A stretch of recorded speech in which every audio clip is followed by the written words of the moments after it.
Warning: this video is relating to domestic violence. This may trigger or offend. Viewer discretion is advised.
Hi guys. First of all, I'd like to thank you for watching my video.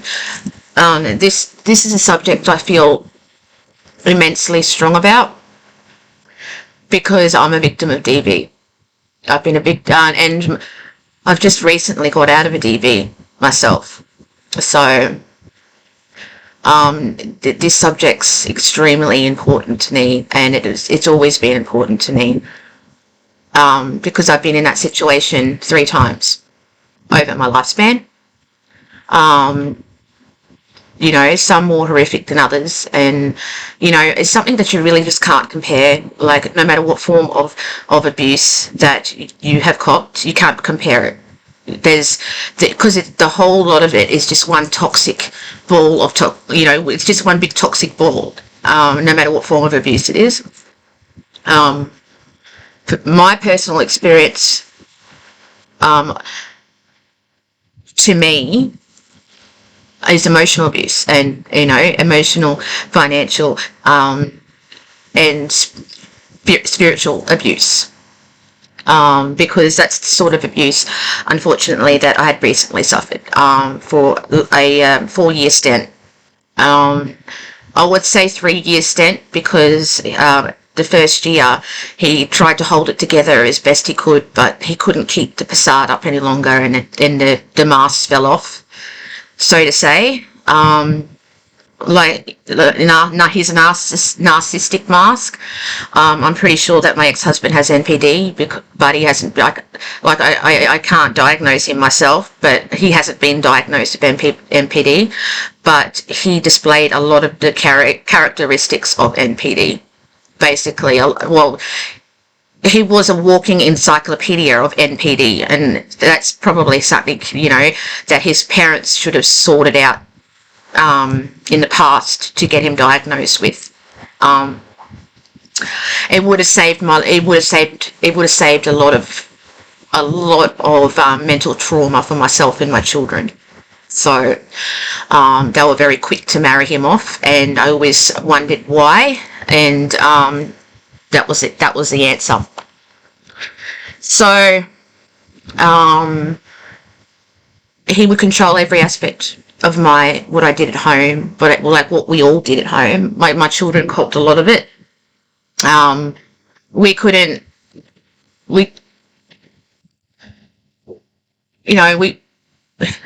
kids copped it a lot.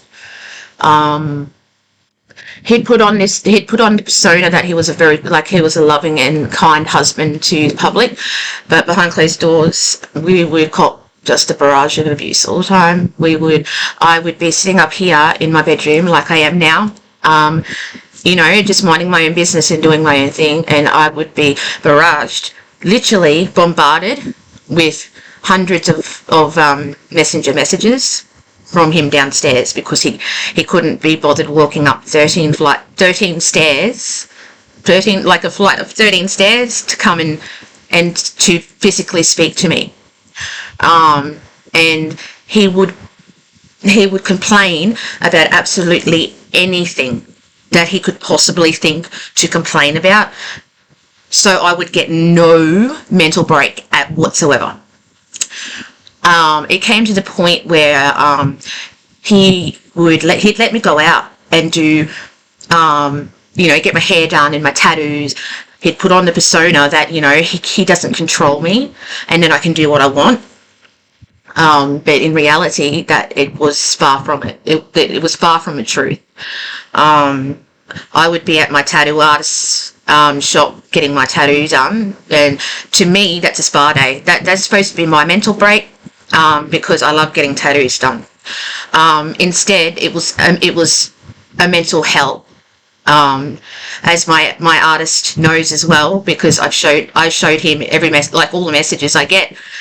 I just abuse. Oh, your daughter didn't do this. She's so lazy. She didn't do that. So I would, in my appointment that was meant to give me mental space, like mental break from home, I didn't get. So I would have to sort out drama that he caused at home. So then I'd go to my hairdressers, and I would get barraged by nonsense texts and calls, and he knew that he knew it was wearing me down, and this is what he wanted. He wanted to happen.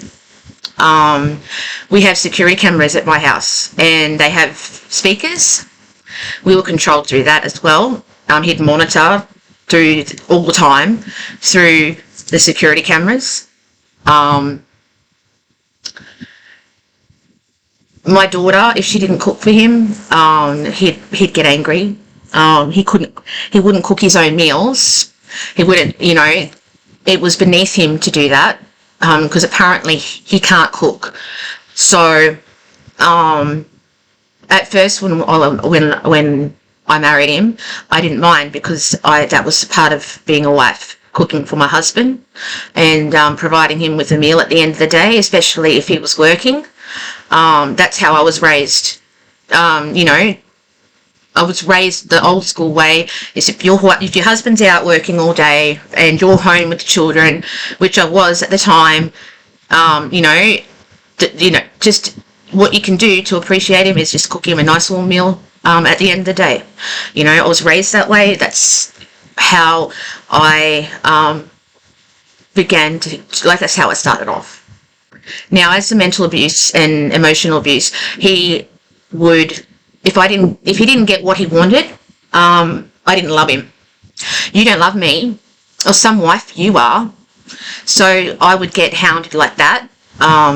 He would go and do things around the house. He'd take it upon himself to go and do things around the house, like renovations and stuff, against my saying, don't worry about it, let's just go slow at it. And he rushed through renovating underneath my house so he could use that as a weapon against me, because that was the only thing he had against me. That's the only thing he had.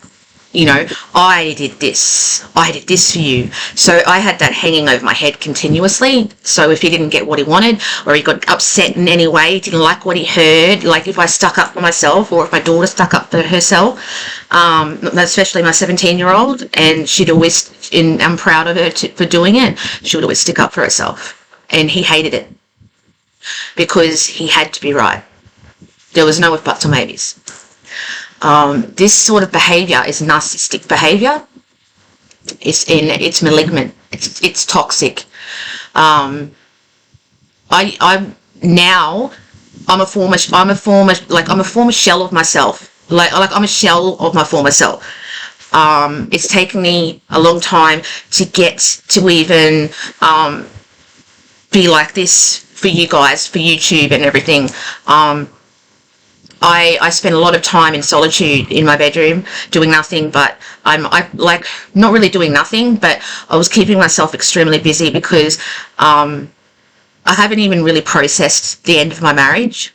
The floods came so quickly and it evacuated him out because I called the police to remove him, and the police treated me like I was a joke.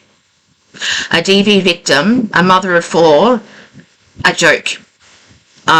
Because I didn't have any physical evidence, like, you know, I didn't have a black eye, or I didn't have a broken arm, or I didn't have a knife hanging out of me. They couldn't remove him from my property.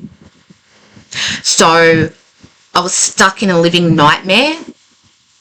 I would have been probably now still stuck in a living nightmare, unless the floods in some way helped me, because it got him out. Otherwise, I would have had to deal with him probably forever.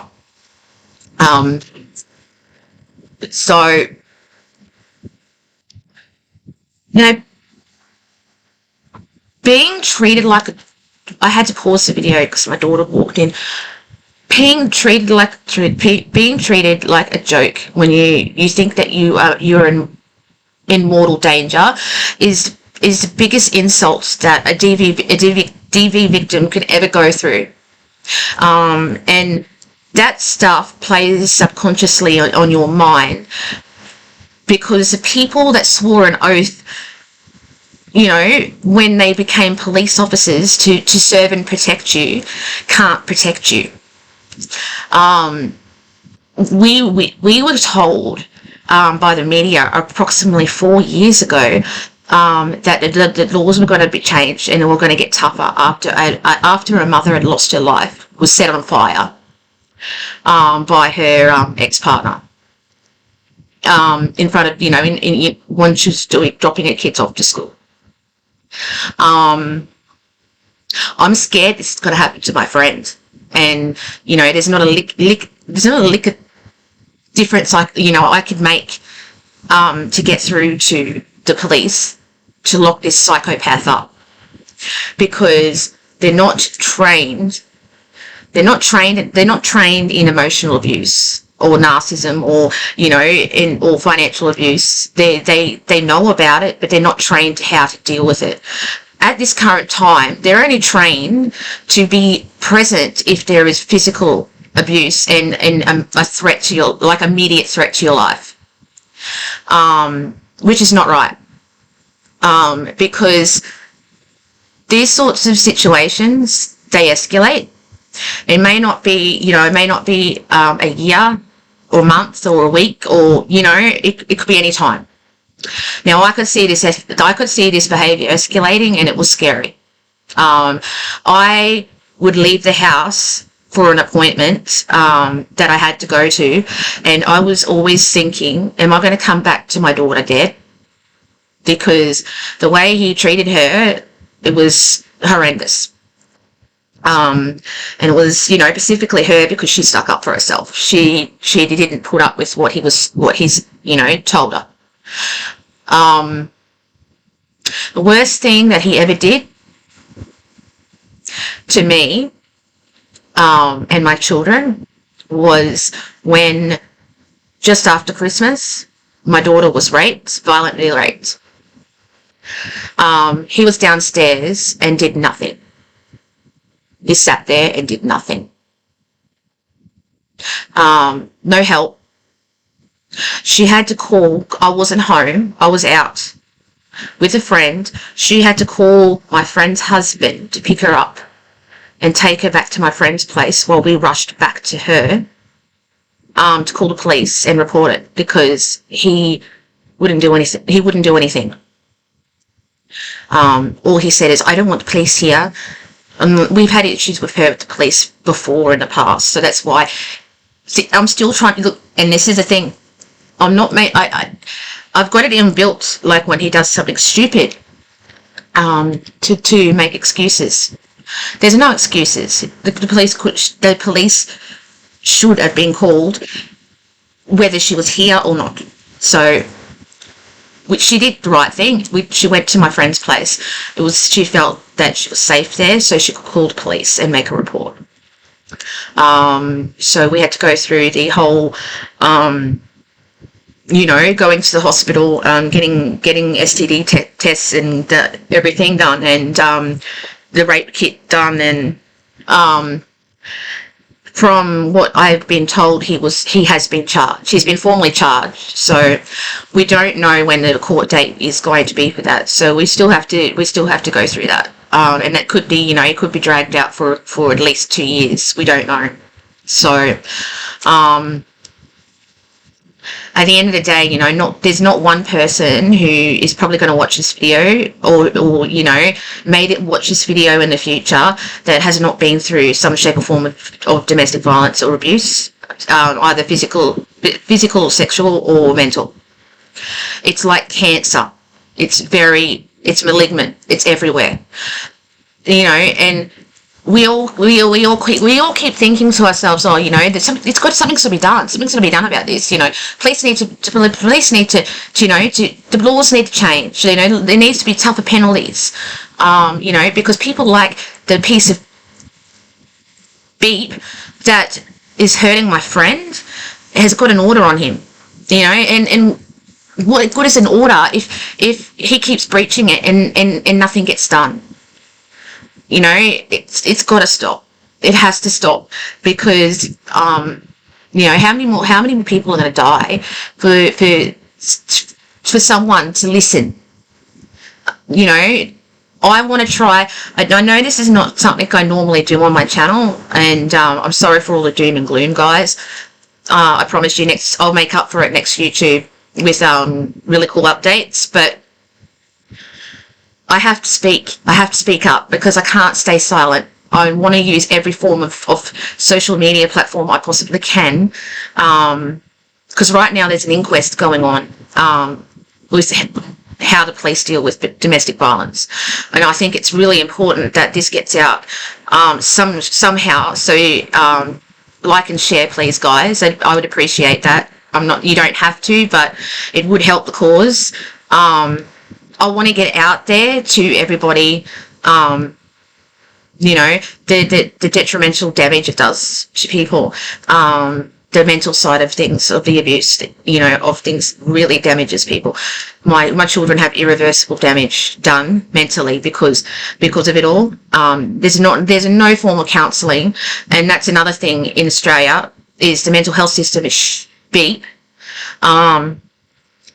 I've been battling with the mental health systems for decades now, so that's another subject I won't address, but I'm not happy with that either.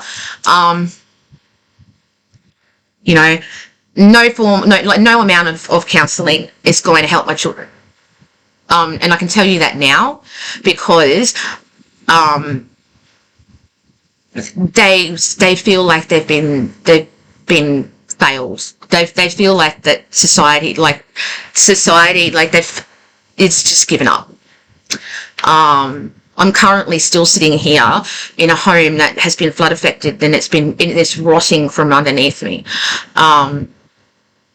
The housing housed my ex-husband, the abuser, my abuser, my children's abuser, when we were at the Flood Recovery Centre. They housed him straight up. After he openly threatened to punch my daughter in the face, QPS were called out, and Queensland Police, and they moved him to the opposite side of the evacuation centre. Not out of the evacuation centre, just the opposite side. So the next day, housing had housed him. He got a unit. He got a roof over his head straight up. Now me, the victim, a mother of 4 kids, I was sent back against my will to a house that had no electricity and no water and no security because he still had the keys to the house. So the first night we got home, my kids and I, we were huddled in my bedroom after the traumatic experience of just going through a flood and losing $37,000 worth of renovations down underneath the house, and not knowing, and I was shell shocked, knowing what's going to happen next. We were huddled in this room thinking that we're going to die because every little noise we heard, we jumped, and it was horrific. It was terrible. I wouldn't wish it on anyone. I'm very grateful I've still got a roof over my head. But the conditions that we were living in then and now are really bad, and things are just going to get worse. And I'm hoping not. I'm hoping that I can help one person. If it's one person, if I can give you enough inspiration to mentally leave your abuser, it's really hard. You have to switch off. You have to really be prepared mentally to leave. People don't understand that because they always say, why doesn't she just leave? It's not easy. You can't just leave. It's not cut and dry like that. If you've got children, you've got to consider them. You're pulling them out of school, is going to damage their education. Not having a roof, not having anywhere to go and staying in a shelter, that's going to affect them as well, because not a lot of shelters are safe. You have a lot of things to consider. It is a very big process to go through in your own mind, leaving an abusive partner, than it is actually leaving. So you're going to go through a very big process of battling with your mind about playing with the thought of leaving your partners. I know that a lot of abused women have. It's like a game of cat and mouse with your thoughts about, how you're going to do things. But ultimately, you can do it. At this present time, no matter what stage you're at, you're probably going to think, I can't do it. But believe me, you can. And when you do, you will feel like a stone pillar has been lifted off your shoulders. You'll feel like a whole sense of freedom. You'll feel a sense of freedom. And I'm not going to lie to you, you're going to feel lonely. Yeah, you will. You'll feel lonely. Because I do sometimes. I feel a bit lonely. I'd love to have, I miss having someone to muck around with and talk to and stuff. Not that there was many really good times with him, but, in general, I felt very lonely after everything was over and done. And I shut off for quite some time. It's still very fresh to me, and I haven't dealt with it mentally or spoken about it I haven't really spoken about it to anyone, in fear that I'm going to just lose my beat and mentally just collapse because I'm not well with my mental health. I've always been battling with severe depression and anxiety. I've recently been diagnosed, thanks to my ex-husband, with an acute stress disorder, which occasionally I have to take Valium for because I jump at every tiny little insignificant noise that happens around the house, and I'm on edge. I'm always tense. I'm always tense. I don't think I've relaxed properly for about a year and a half now. So it's affected my sleep a lot. So I'm up with my business, clothing business, sorting out inventories and everything up until like from 9 a.m. in the morning to about 3 a.m. in the morning. So the next morning. So it's so I don't think. Because if I start thinking about it, it's gonna. I don't know what I'm gonna do. I'm scared of what will happen emotionally if I start thinking about it. So doing this video for you guys to help somebody else that's in the same situation or has been in the same situation as me is a really big thing, because this has emotionally floored me. It's drained me. I can feel it. I had to take a really good stent break off the computer after doing the majority of this video because I was too emotional. I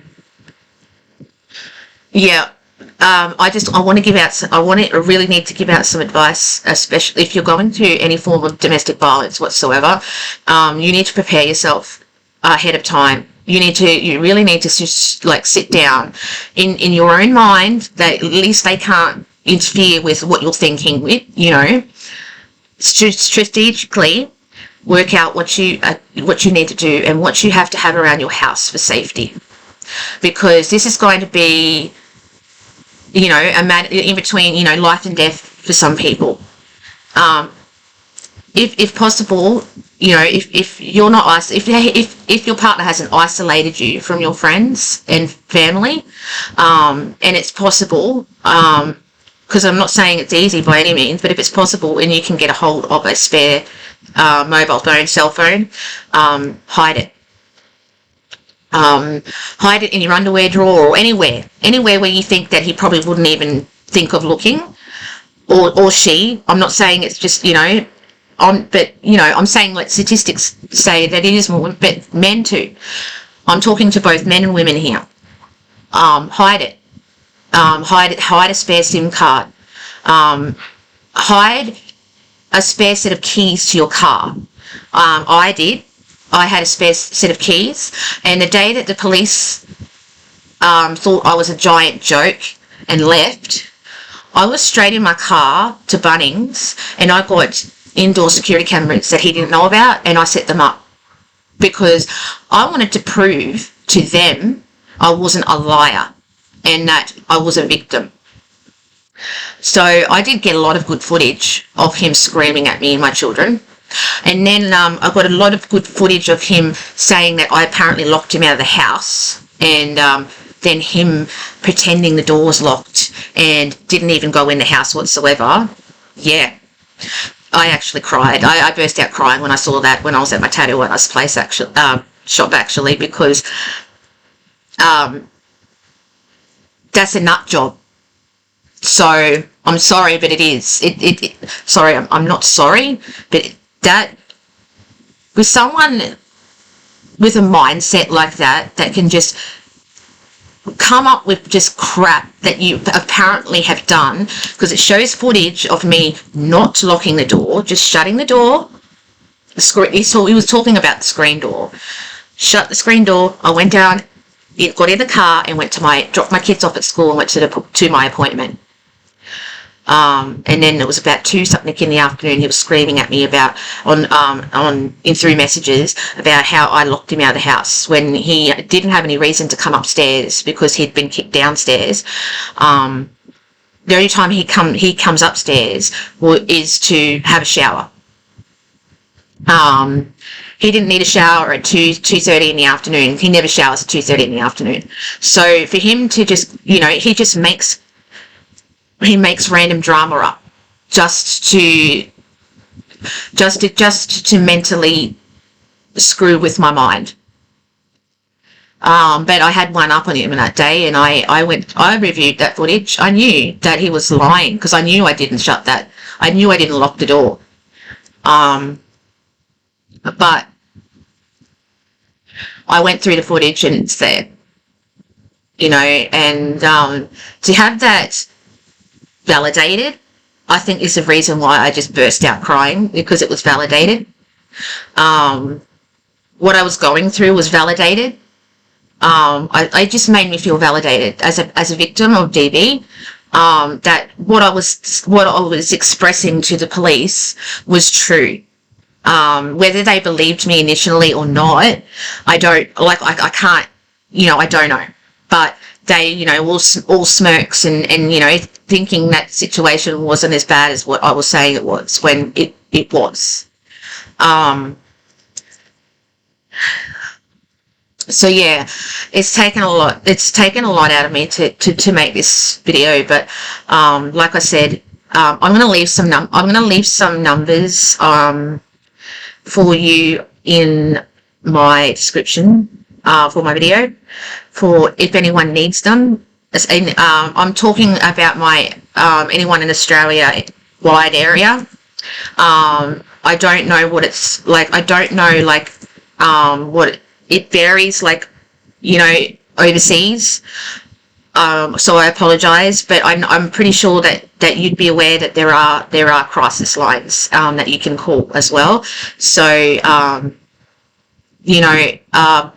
don't hesitate, because this is your life. This is your life you're dealing with, not theirs, yours. You have the power to take charge of your life.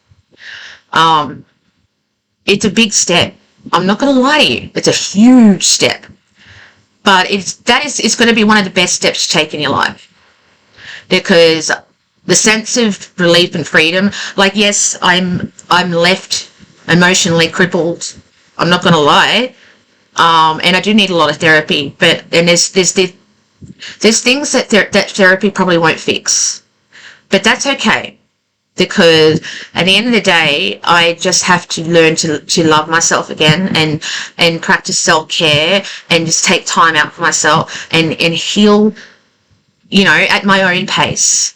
Everyone expects you to heal and get over it straight away. Those sort of people can beep off out of your life, because anyone that it says to you, oh, just get over it, you don't need in your life. I'm telling you now, I got rid of a lot of people. I culled a lot of people over my lifetime that just treated my situations as jokes. So at the end of the day, ultimately, I would rather spend time talking to you guys, making YouTube videos, than, hanging out with fake people. So, doing these sort of videos for you guys, it makes me happy. Not so much this one. This has been by far one of the hardest YouTube videos I've ever made in my life. But I think it is a very important subject. I think that it needed to be addressed. I think a lot of vloggers and YouTubers, they should be doing stuff like this to help. I know you guys think, what difference is it going to make? I like and share a video, it's not going to change anything. But what you don't realize is that this video that I'm doing could save a life, or it could reach someone in power that can change the law, that can change this system. Because right now, the system is not good enough, and it's not protecting people like me and my friend. She's rendered homeless. She has to live every day in and day out, and still working. She hasn't stopped a job, and she works with disability. Day in, day out, she's continuously looking over her shoulder. She doesn't know when the next time that he's going to track her down is going to be and beat her, or kill her. You know, she's a wreck. And we as her friends, you know, we're concerned. We are really concerned about it. You know, her friends and family, you know, we all love her and we're really concerned. You know, and she's not the only person that's going through this. There's hundreds. There is one woman per week getting assaulted. And then there's one man per month getting assaulted. You know, the stigma of women being the weakest and the weaker sex, that's got to stop, because we're not weak. We're fighters. This, you know, you have no idea. Like, guys, I've been through a lot of bad situations in my life due to decisions I've made. I do blame myself for some of them, but I've overcome them. I've fought it. I've stayed strong, and us as DV victims, we're not victims. We're fighters. We're fighters. We are the people to be feared, not the abuser. People like us who have a voice and is willing to use their voice to make a difference, that's what they should be afraid of. So, guys, speak your mind, speak up, because if we don't, nothing is going to change.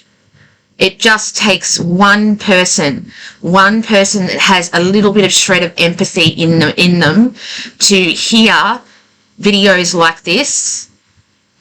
That's going to make a change. So, you know, I hope this helps. I hope this helps someone. Congratulations to the women and men that have recently left their abusive partner. You may not think it now, but it will get better. I promise you. I live on this notion every day. Every day I live on this notion that each day is going to be better than the last. And so far it has been, and it's just baby steps. Baby steps, guys. It's not all going to happen at once. You need to be patient. So remember, do a plan, guys, in your head. Like the cameras for me, getting evidence, you know, around the house of what he does, hiding phones, hiding keys, packing like a small amount not a big amount, but a small amount of clothes for you and the kids if you needed to get out in an emergency. You know, all these little things, you know, plan out. You know, you don't have to do them, but just have them there for an emergency. You know, it won't hurt. You know, I really want to make sure that, you know, I give you guys the right information. Only do these sort of things if it is safe to do so. And if you think you're in immediate danger, please call 000.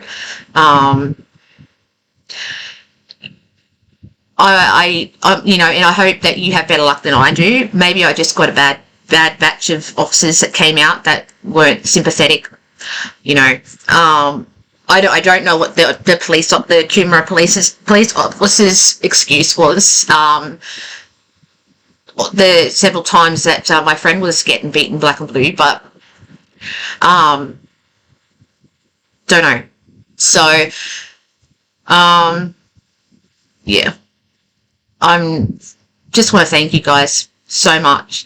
Like I said, I'd really appreciate it if you guys got this video, you know, shared this video, got it going, get it going around, circulating around, and eventually, hopefully, and everything takes time. Like when I started my business, I knew I wasn't going to get sales straight away.